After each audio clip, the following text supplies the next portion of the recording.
नमस्कार, हिमाचल समाचार में आपका स्वागत है। आज के मुख्य समाचार। अंतर्राष्ट्रीय महिला दिवस पर शाहपुर के चंबी मैदान में राज्य स्तरीय कार्यक्रम आयोजित। मुख्यमंत्री ने महिला विकास प्रोत्साहन योजना के अंतर्गत सम्मानित की महिलाएं। मुख्यमंत्री ने शाहपुर में 30 करोड़ 90 लाख रुपए की विकास परियोजनाओं की रखी आधारशिला। मुख्यमंत्री ने कहा, शिमला शहर में अंडरग्राउंड यूटिलिटी डक्ट्स पर 146 करोड़ रुपए किए जा रहे हैं व्यय।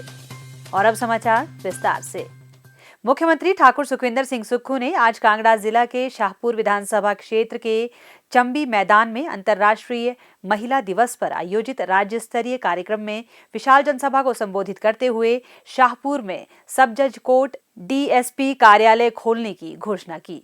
उन्होंने राजकीय वरिष्ठ माध्यमिक पाठशाला रैत को Rajiv Gandhi day boarding school बनाने, गुरु रविदास भवन शाहपुर के निर्माण के लिए 25 लाख रुपए, दरीणी में जल शक्ति विभाग का सेक्शन खोलने तथा रेड़कमार में 2000 लीटर क्षमता का बल्क मिल्क कूलर स्थापित करने की घोषणा की। उन्होंने पीएचसी रेड़कमार को सीएचसी बनाने, सिविल अस्पताल शाहपुर में ऑक्सीजन प्लांट स्थापित करने, अल्ट्रासाउंड और डायलिसिस की सुविधा प्रदान करने की घोषणा भी की।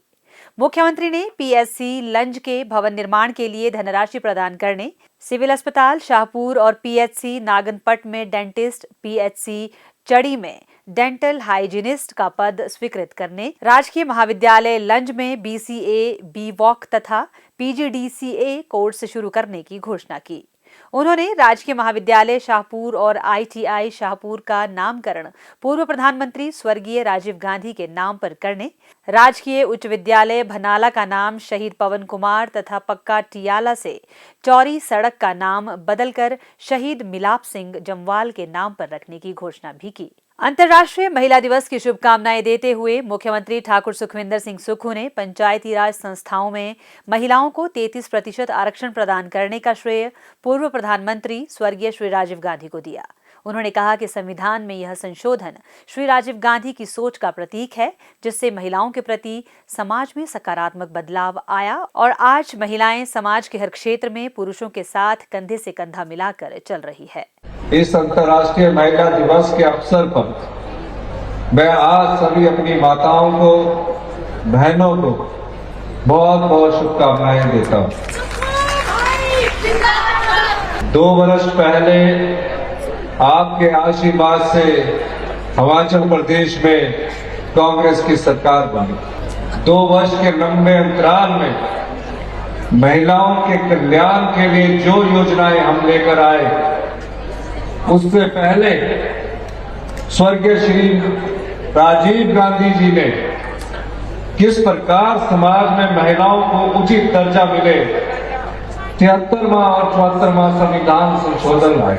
उस 73वें और 74वें संविधान संशोधन के माध्यम से महिलाओं को पंचायती राज संस्थाओं में 33% का आरक्षण दिया गया और जो नगर पंचायत, नगर निगम, नगर परिषद हुआ करती थी, उसमें भी 33% का आरक्षण दिया गया।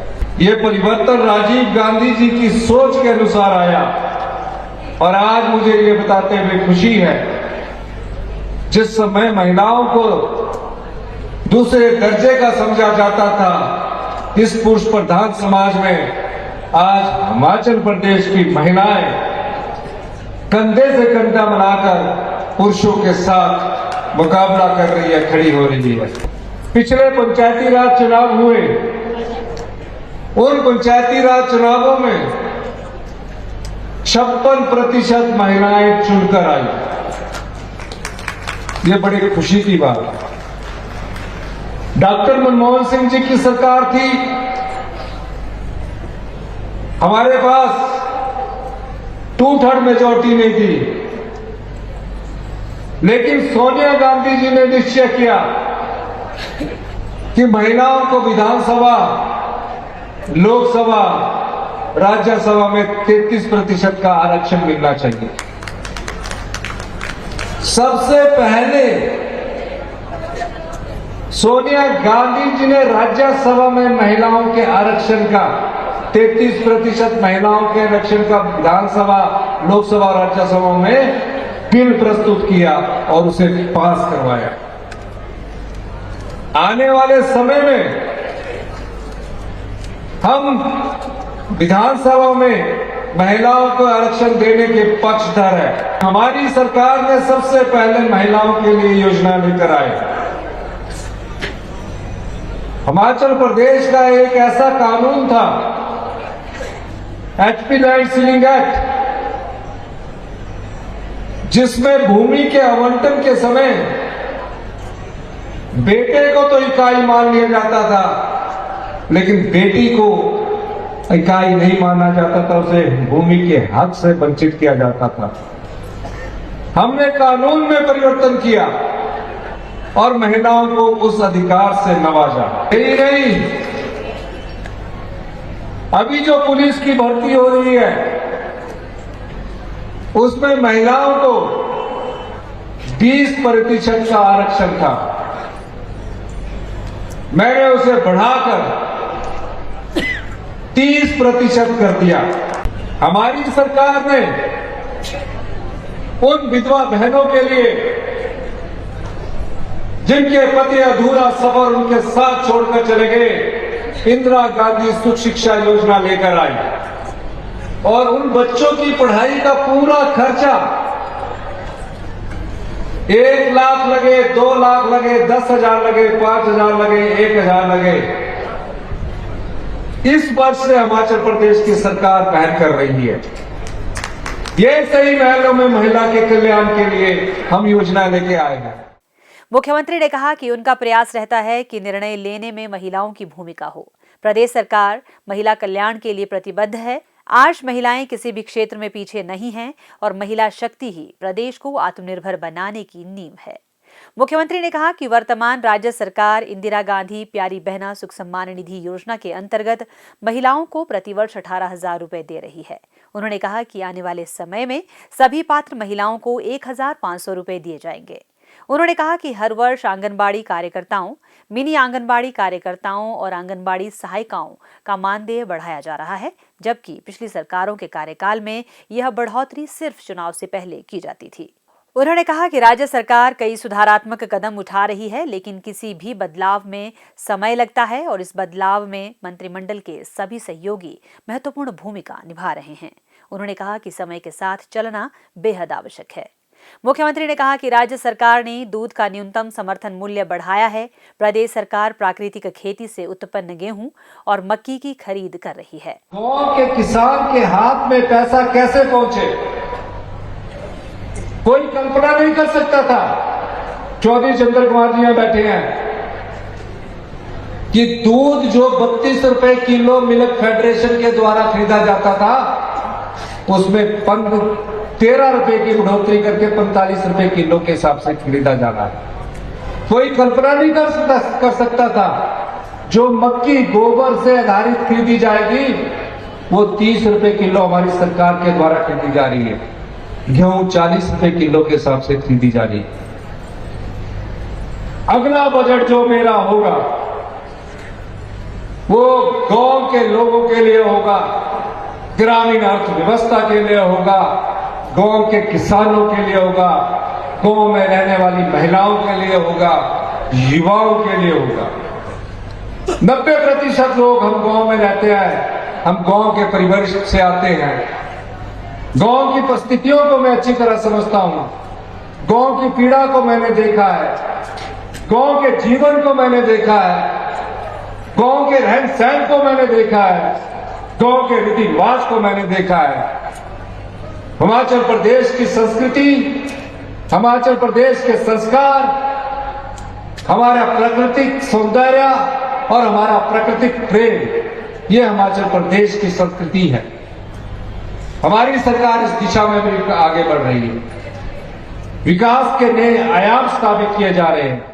ठाकुर सुखविंदर सिंह सुक्खू ने कहा कि भाजपा नेता बार बार हिमाचल आकर कहते हैं कि अगर केंद्र पैसा ना दे तो प्रदेश सरकार नहीं चल सकती।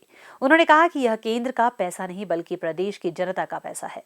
हिमाचल प्रदेश संघीय ढांचे का हिस्सा है। उन्होंने कहा कि हिमाचल प्रदेश का जो पैसा केंद्र रोक कर बैठा है उसके लिए आवाज बुलंद की जाएगी। उन्होंने कहा कि केंद्र की टीम ने आपदा का जायजा लेने के उपरांत 10,000 करोड़ रुपए के नुकसान का आंकलन किया, लेकिन 1.5 वर्ष से केंद्र सरकार ने कोई धनराशि जारी नहीं की। यही नहीं, एनपीएस के 9,000 करोड़ रुपए भी केंद्र ने रोक कर रखे हैं। ओपीएस बहाल करने के लिए 1,600 करोड़ रुपए की आर्थिक सहायता रोक दी गई और प्रतिवर्ष मिलने वाला 3,200 करोड़ रुपए का जीएसटी मुआवजा भी बंद कर दिया। मुख्यमंत्री ने कहा कि नेता प्रतिपक्ष श्री जयराम ठाकुर नशे पर प्रतिदिन बड़े बड़े बयान दे रहे हैं, लेकिन सत्ता में रहते हुए 5 वर्ष तक पीआईटी एनडीपीएस एक्ट लागू नहीं कर पाए। लेकिन वर्तमान राज्य सरकार के प्रयासों से नशे में 30% की कमी आई है। साथ ही नशे में संलिप्त सरकारी कर्मचारियों पर कड़ी कार्रवाई की जा रही है। राज्य सरकार नशे के कारोबार से बनाई गई संपत्ति को अटैच कर रही है। मुख्यमंत्री ने महिला विकास प्रोत्साहन योजना के तहत महिलाओं को सम्मानित भी किया। मुख्यमंत्री ठाकुर सुखविंदर सिंह सुक्खू ने आज कांगड़ा जिला के शाहपुर विधानसभा क्षेत्र में 30 करोड़ 90 लाख रुपए की विभिन्न विकास परियोजनाओं की आधारशिला रखी। इनमें 11 करोड़ रुपए की लागत से ललेटा बन्नू महादेव संपर्क मार्ग का निर्माण, 4 करोड़ 41 लाख रुपए की लागत से नेशनल हाईवे 154 से धनोटू वाया बडबस्ती संपर्क मार्ग और 19 करोड़ 86 लाख रुपए से भनाला रुहलहड़ सड़क का उन्नयन शामिल है। मुख्यमंत्री ठाकुर सुखविंदर सिंह सुक्खू ने शुक्रवार को शिमला में लोक निर्माण विभाग की बैठक की अध्यक्षता करते हुए छोटा शिमला से विली पार्क तथा शिमला शहर के अन्य क्षेत्रों में अंडरग्राउंड यूटिलिटी डक्ट्स के निर्माण कार्यों की समीक्षा की। उन्होंने कहा कि इस महत्वाकांक्षी परियोजना पर 146 करोड़ 34 लाख रुपए खर्च किए जाएंगे। उन्होंने अधिकारियों को इस परियोजना को समयबद्ध पूर्ण करने के निर्देश दिए। यह परियोजना शिमला शहर में बुनियादी अधोसंरचना को मजबूत करने में सहायक साबित होगी। इससे स्थानीय लोगों की सुविधा में वृद्धि होगी और पर्यटकों की संख्या में बढ़ोतरी होगी। इससे शहर में भारी बर्फबारी और प्रतिकूल मौसम के दौरान भी उपभोक्ताओं को निर्बाध और सप्ताह भर बिजली की आपूर्ति सुनिश्चित होगी। इस परियोजना के साकार होने से शिमला शहर के सौंदर्य में वृद्धि होगी और पर्यटकों को शिमला के ऐतिहासिक गौरव के दर्शन होंगे। मुख्यमंत्री ने कहा कि अंडरग्राउंड यूटिलिटी डक्ट्स के निर्माण से सड़क को बार बार खोदने की आवश्यकता नहीं रहेगी। सभी उपयोगिताएं जैसे पानी की पाइपलाइनें, बिजली की लाइनें और फाइबर केबल एक सामान्य भूमिगत डक्ट में बिछाई जाएंगी। मुख्यमंत्री ने अधिकारियों को निर्देश दिए कि अंडरग्राउंड यूटिलिटी डक्ट्स का निर्माण कार्य राज्य सरकार के हरित हिमाचल परिकल्पना के अनुरूप होना चाहिए और यह सुनिश्चित किया जाना चाहिए कि इस कार्य के निष्पादन के दौरान लोगों को किसी प्रकार की असुविधा का सामना न करना पड़े। वर्तमान राज्य सरकार ने प्रदेश में पर्यटकों की आमद में बढ़ोतरी करने के लिए विभिन्न योजनाएं शुरू की हैं और उनकी सुविधा के लिए आवश्यक बुनियादी अधोसंरचना का निर्माण किया जा रहा है। हिमाचल समाचार देखने के लिए सब्सक्राइब करें यूट्यूब चैनल हिमाचल समाचार, लाइक करें Facebook page information and public relations department Himachal Pradesh और सीएमओ हिमाचल, फॉलो करें @DPRHP और सीएमओ हिमाचल, फॉलो करें इंस्टाग्राम @DIPR हिमाचल और सीएमओ हिमाचल, विजिट करें वेबसाइट www.himachalpr.gov.in। इस अंक में इतना ही। कल फिर होगी मुलाकात। दीजिए इजाजत। नमस्कार।